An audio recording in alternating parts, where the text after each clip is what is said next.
President Trump made his fourth and final campaign visit to Montana today, stopping at the Bozeman airport to stump for Republican U.S. Senate candidate Matt Rosendale. MTN's Mike Dennison, who's been to all four of Trump's speeches in Montana this year, joined the president and several thousand Montanans at the historic event.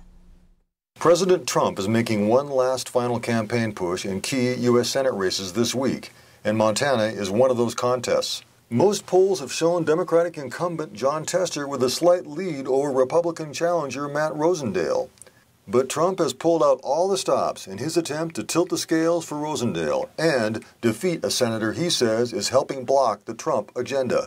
I mean, let's face it, he's been saying great things about me now. The border, the military, everything's great. But you know what? On Wednesday, the day after the election, he'll be saying the opposite.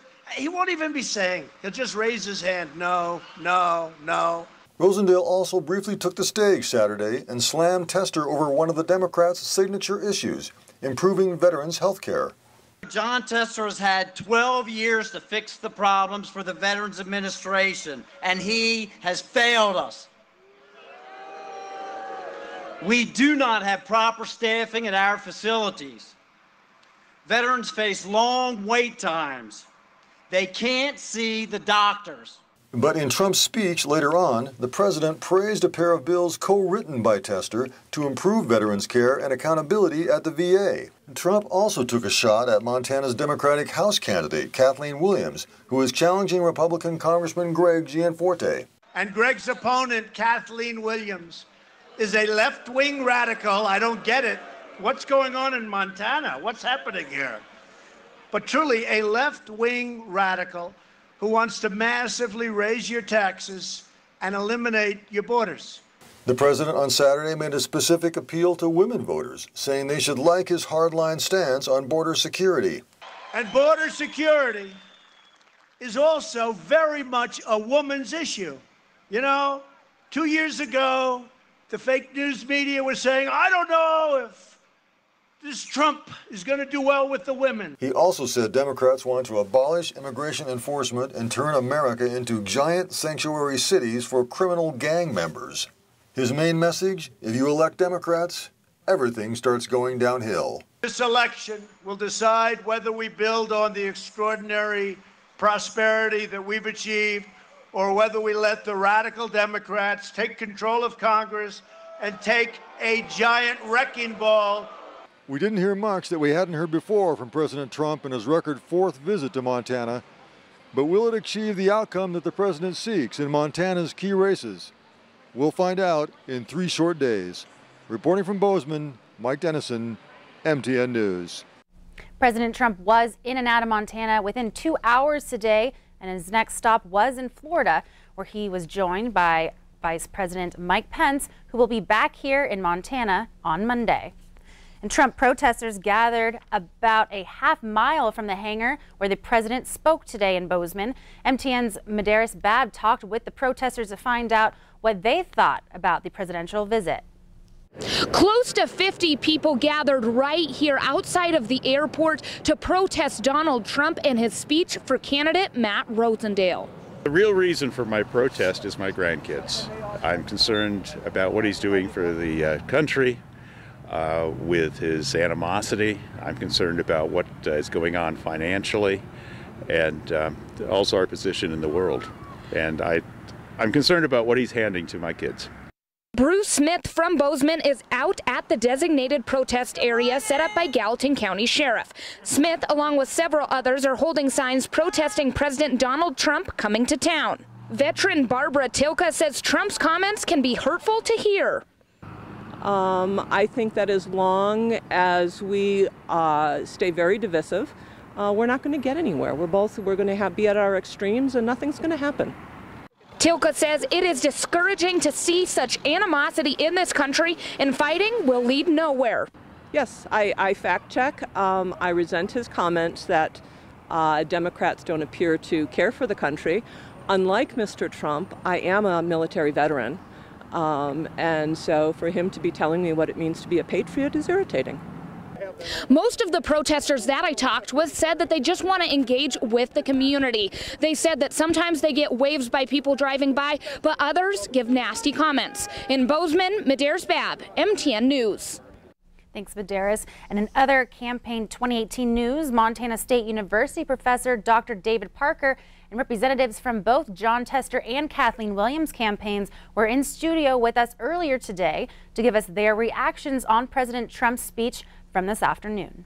For the first 15-20 minutes, I thought it was really good, and here's why. Because he was focusing on some really powerful accomplishments the administration has had. I mean, you can't refute the economic news, you can't refute the job growth, you can't really refute consumer satisfaction. Yeah, you can quibble with the wage growth a little bit because there's been a rise of inflation. And when he was on that, I thought it was very good. And he sounded very much like Dick Cheney did in 2006 when he came here.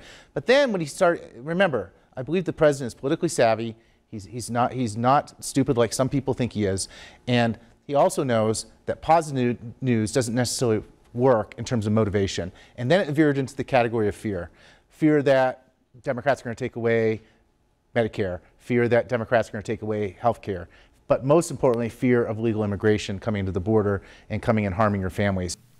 Jon Tester's campaign says there weren't any surprises to them during President Trump's fourth visit to Montana. For Montana's veterans. I think you heard him talk about Social Security and Medicare, which Mitch McConnell said, after the election, those would be on the table as potential cuts, and he's one of Matt Rosendale's strongest supporters. You heard a lot from Matt Rosendale on veterans, but when you look at his record, I think his record is pretty clear on veterans. He voted against the Butte Veterans Home. He voted against the Columbia Falls Veterans Home. He voted against home loans for veterans, and he voted against scholarships for veterans. So he can stand up there and say that he's going to support Montana's veterans, but his voting record has made it pretty clear that he's not going to support Montana's veterans. Kathleen Williams' campaign says they're confident in this race and the upcoming election, even after this visit. Well, Congressman Gianforte is looking at the exact same numbers we're looking at, which shows that this race is a tied dead heat. And he's brought in reinforcements from out of state. He's loaned himself $1 million as of a few weeks ago to try and prop up his failing campaign. But we continue to hear more of the same. Lies about Kathleen Williams, not a vision that's forward-looking for health care, for jobs, for public lands in Montana. Montanans know that Congressman Gianforte has a terrible record on health care. He has a terrible record on protecting Social Security and Medicare, and he's not good for our public lands. In Bozeman, Emma Hamilton, MTN News.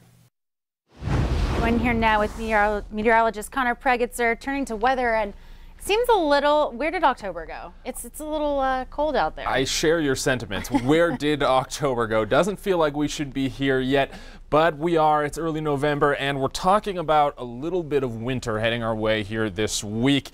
Cooler temperatures and some precipitation could mean snow. Likely not tomorrow, but that precipitation is starting. Let's run this high-resolution model in. We can see this stuff starting to take shape by very early on Sunday morning and then impacting the Billings area already by fairly early on Sunday morning. I'm looking in that mid-morning, 8 till 10 or 11 o'clock. We're going to see a pretty decent drop of precipitation here, and it's going to continue east across much of the state over the rest of the day. Now let's talk about some of those numbers. Again, the model here syncs up timing-wise, and we see just under a tenth of an inch earlier in the day across the day on Sunday, picking up a little bit more into Monday, and then a bigger hit coming Monday overnight into Tuesday. So consistently wet, and those temperatures are going to drop off over the course of that timetable, which sets the stage for a little bit of the white stuff. I'll tell you more about that in the full forecast in just a little bit. All right, thanks, Connor. In Billings today, searchers recovered the body of Cameron Collin, who has been missing for nearly a month. According to Yellowstone County Sheriff Mike Linder, he was found in Pryor Creek just south of Billings this morning. Linder said deputies in a helicopter spotted the body at 9:30 a.m. in a portion of the creek on the property where he was last seen. Collin was last spotted leaving a bachelor party on October 4th, and this is video from an earlier search of the area on October 23rd. MTN spoke with Cameron's sister, Julia Collin, in October, and she said that she had heard from multiple people that her brother may not have been feeling well, and that could have been the reason he ended up separated from the group. Investigators have not seen evidence of foul play. Linder did say that an autopsy will be performed on Monday to determine the cause of death. A Billings woman says her baby was left alone at a daycare in the Heights Friday evening. The baby is fine, but the mother is not. She says she does not know exactly why this happened. The mother, Tanea Merchant, says she went to pick her 6-month son up at the Kids R Us daycare on Nottingham Circle. When she arrived around 5:45 in the evening on Friday, the building was dark and the door was locked. She quickly called Kids R Us and spoke with someone from the daycare on the phone, and that person came back to let Tanea into the building to get Avery. It's very scary. I mean, I don't even know how I'm supposed to feel about ever taking my child to another daycare again. The guilt that I'm feeling right now for leaving my child in the care of somebody else that did not care at all for my child is, I cannot even tell you, overwhelming at this point. I could not put him down last night. I mean, that's all I could do was just sit there and just so thankful that nothing bad had happened during that situation. And Tanea has 2 other children, and she says this is the first time she's had to deal with anything like this from the daycare. She has called the Billings police and will contact other agencies on Monday.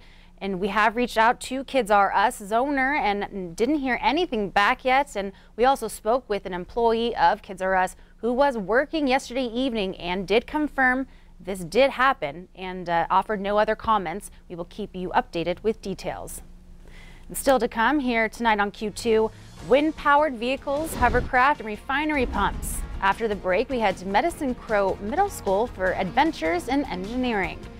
And later in sports, we are down to the Final Four in the high school football playoffs. Highlights from quarterfinal Saturday on the way.